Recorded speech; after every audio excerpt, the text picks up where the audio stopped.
Yo, we are back again, episode 19 here in the lounge. And I was thinking about something last night as I went to sleep. I was getting ready for bed, taking off my glasses, throwing on the bonnet, wrapping up in the covers, putting my head down on the pillow. Got my little Pandora comedy radio playing. Been listening to that for as long as I can remember every night as I fall asleep. And just my little background noise. But as I was listening, to the ramblings of some of my favorite comedians. I believe it was Louis C.K. He starts talking about him at this event or doing something like it's out in public, just one of his jokes, and this mother shows up with her baby, an infant, 7, 8 months old, and the baby's wearing glasses.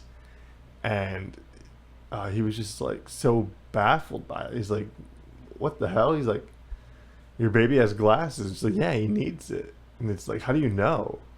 Like, "What do you mean?" It's like, "Well, he's a baby.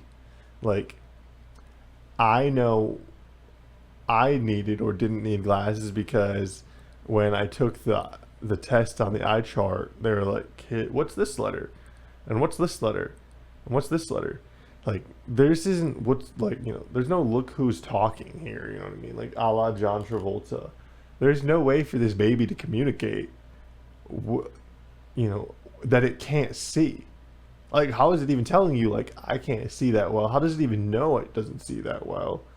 And, like, so it's just like, you're just like sticking these magnifying glasses on this kid's face. It's just like, how do you know? Which got me thinking, like, great question. Humans, like, we have varying degrees of vision too. Like, that has to be the case in animals too. Like, you're telling me that you gather up 100 pigs, 100 cows, 100 hawks, 100 lions, 100 tigers, 100 elephants, and you could somehow give them a visual assessment. I don't know what the test is called, that they would all have the exact same level of vision, and it would be like what is equivalent to like our 20/20 vision, like perfect sight.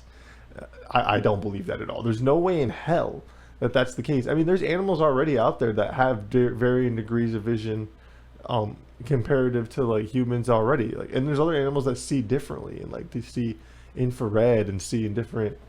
They see beyond just the UV light spectrum that the human eye like comprehends. Or they don't see that at all. Like, how do we know? Like, how do you know that like it's not perfect vision, or how do you know that it is? Like, I imagine that there are some animals out there that like would benefit from glasses. Like think about like a rhinoceros. Like, those animals don't see that well. They have very great hearing though. But like a birds of prey, especially, like they soar high in the sky. The position of their eyes allow them to see in such a wide angle. Like, that bird's eye view gives you almost like 180 degree like scope of like what's going on. And you're telling me that there's not a couple birds that, like, although they have that like range of vision, don't see as crystal clear as some others? That's can't be true. Especially with like, you see like animals fighting and stuff like that. Like, there's got to be like somebody who gets like nicked in the eye, then you just don't see as well. Like, that's got to be the case. And like, how would you even give an animal glasses? And like, what would it be like? Like, think about it. What animal could you give glasses? I imagine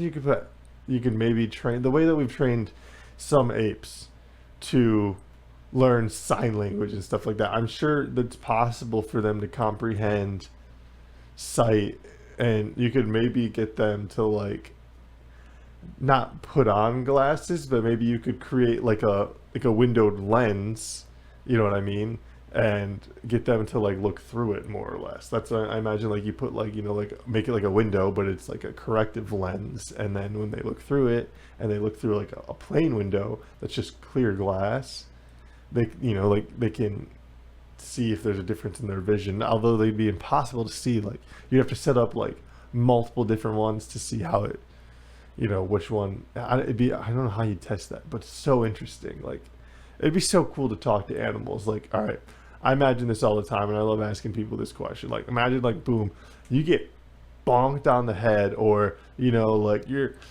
working on the railroad all little long day, and then Phineas Gage style, you got a spike that goes up through your head, but you don't lose your mind. You don't get like lobotomized, more or less. This is like, incredible, blah blah blah. Like, it just like mushes your brain around in just the right ways, and you wake up the next day with one of two abilities. You have the knowledge and ability to speak every known language fluently, like even some of the dead languages like Latin and stuff like that. You can pick right up, and you can communicate with anybody. You become maybe like the best communicator in the world, because you could speak to literally any person you come across, because you could speak any language.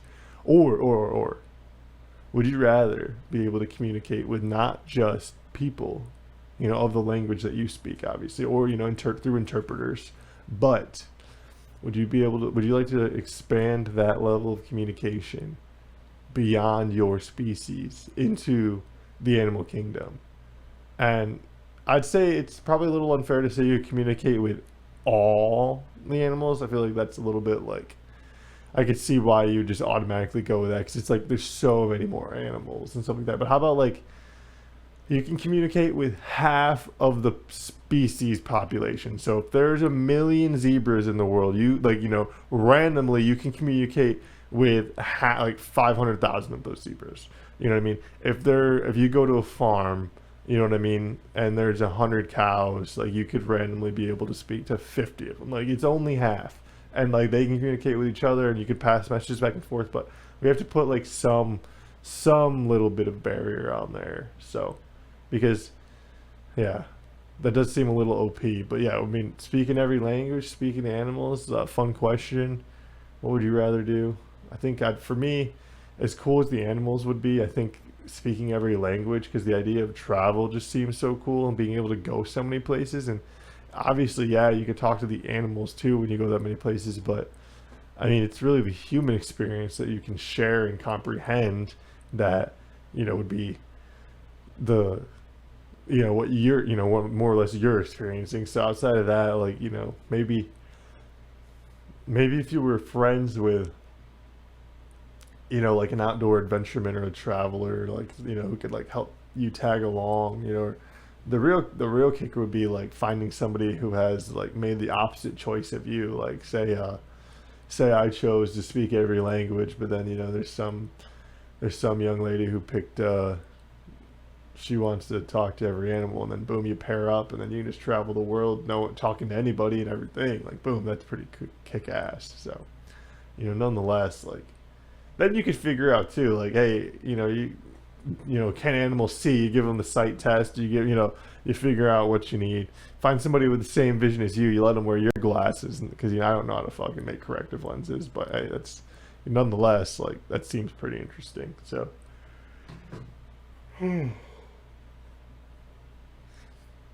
we'll use the yawn as a transition. I don't know why I keep yawning. It was happening a lot last week too, but we'll transition to a new topic, the Mandela Effect. I don't know if you're familiar with this or not, but it's basically like small pieces of, like the past or your memory that have been altered and changed. Of the popular ones are the Berenstain Bears and the Berenstain Bears. The STEIN, STAIN.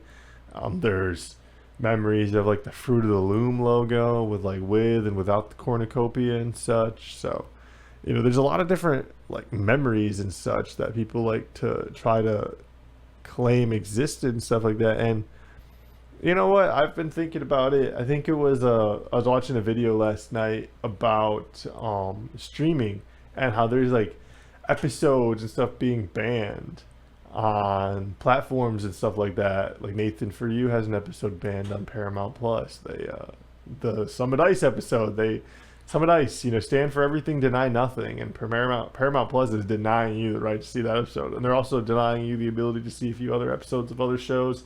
South Park is transitioning to Paramount Plus, and there's going to be a few like 5 or 6 different band episodes across various seasons and stuff like that. Drake and Josh, which is another show like from Nickelodeon. I want to want to say that's where it came from, and that has some band episodes as well. And again, I think these are like perfect examples of the Mandela effect existing right in front of our faces, and they're telling us like, yeah, these episodes are banned. Like, we're altering them, we're editing stuff out because it is, at now it seems problematic, and like you look back and you're like, oh wow, I can't believe like we put that on TV. Kind of like when you watch the first 15 minutes of Fast Times at Ridgemont High, and you're like, Jesus Christ, and like even the rest of that movie, you're like, oh my, like. We can talk about that later, but I mean, it's just like, I mean, like imagine a couple, like, 2 or 3 scenes from that movie, like just no longer existing. I mean, the movie's not the same and stuff like that, obviously. And they're doing that with like TV shows where they're just taking little like plot points and stuff like that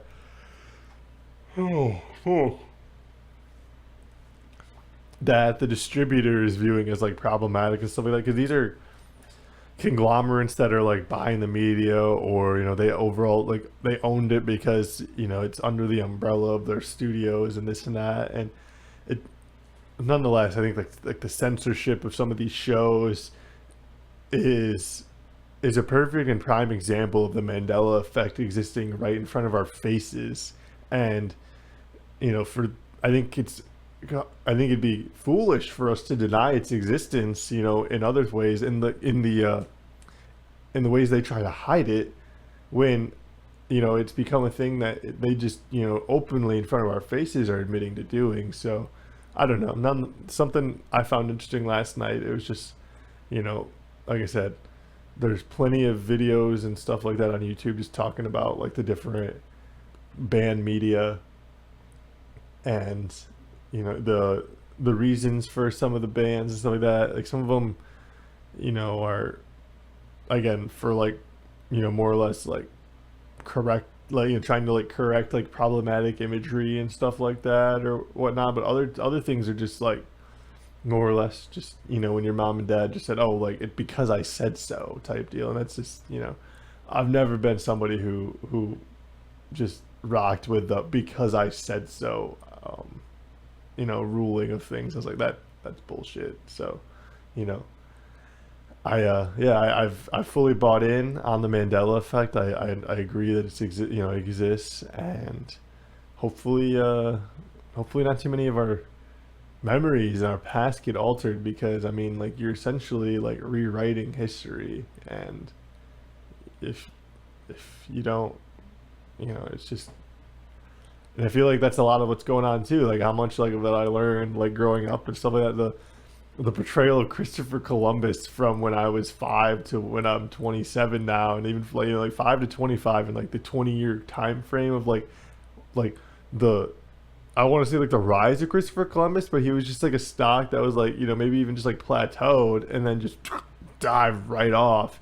And it's just like how long before something like that happens again, or how long before maybe like the trend starts dipping in the other direction again. I mean, like I think back to like the classic Sopranos episode where they're like, they're fucking taking down our heritage, our culture. It's the Christopher Columbus came to America, man. He founded this country, like, which is just again just from the Sopranos episode. Just, I we'll see, but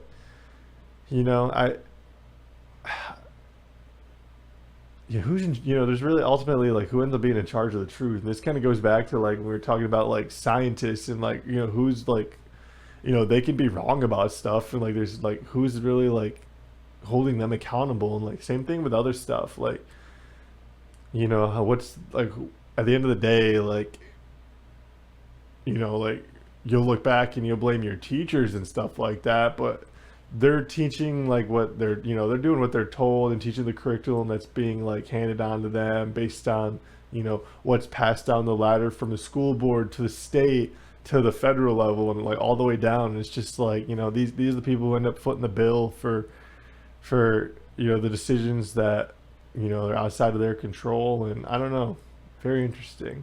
Like the older I get, the more I appreciate the European model of stuff. Where I think like you the like the idea of like too big to fail and like businesses like that, like it's you know we're the we're snakes slowly eating itself, and we've seen other countries like withstand the test of time as far as like being around for hundreds and thousands of years, but Rome was Rome was a republic for 500 years, an empire for 500 more, and it toppled down after 1,000. And we've seen, like I said, just think about like the French and like the revolutions they've went through and stuff like that. And I know it's easy to like poo-poo and to laugh at the French, and I'm not sticking up for them at all or anything like that. But something that wasn't really like pointed out to me really was that I didn't really learn is you have the the Napoleonic Wars and that whole time period, not just the Napoleonic Wars, but that that whole time period of the French Revolution, and then like the uncertainty of that. There's a lot of like turmoil and stuff like that, and there was a lot of like death in the area. Like it definitely hurt the population, and then World War One took place in a lot of France, and World War Two as well. So like that. So like they have really been pretty depleted as far as like generationally, like the men who've been lost in war. And I think they've had a hard time like more or less like trying to like recover. I don't want to say in like a manly sense, but like what I mean. It's just like I think it's like easy for people to kind of like make fun of the French, and like sometimes rightfully so, but it's not really like necessarily like all their fault. It's just kind of like just like the circumstances of what they're dealing with and shit like that. And I don't remember how we fucking even got to this, but yeah, very shit I find interesting, like just tangenting on random ass shit. But we'll wrap it up there. We're gonna start abbreviating the episodes a little bit. I think like the 15 to 20 minutes is a nice time frame. So I'm not that creative, and it gives me time to get this edited up and start practicing more on the computer, so I can hopefully do more behind the scenes to help my guy JB out. So check out if you guys are checking out the lounge, go check out No Chill JB. If you guys like checking out Fast and Loose, if you like tapping into Wake Up Woodward and Woodward Sports and seeing everything JB has to offer, go check out his No Chill podcast. That man is funny as hell. He's got me cracking up all the time, and I can't wait for every time he drops a new episode. He's got 2 out right now, so go check those out. Run them back, listen to them twice, watch them twice, and go check it out. But hope you guys have a good one. We'll see you alligators later.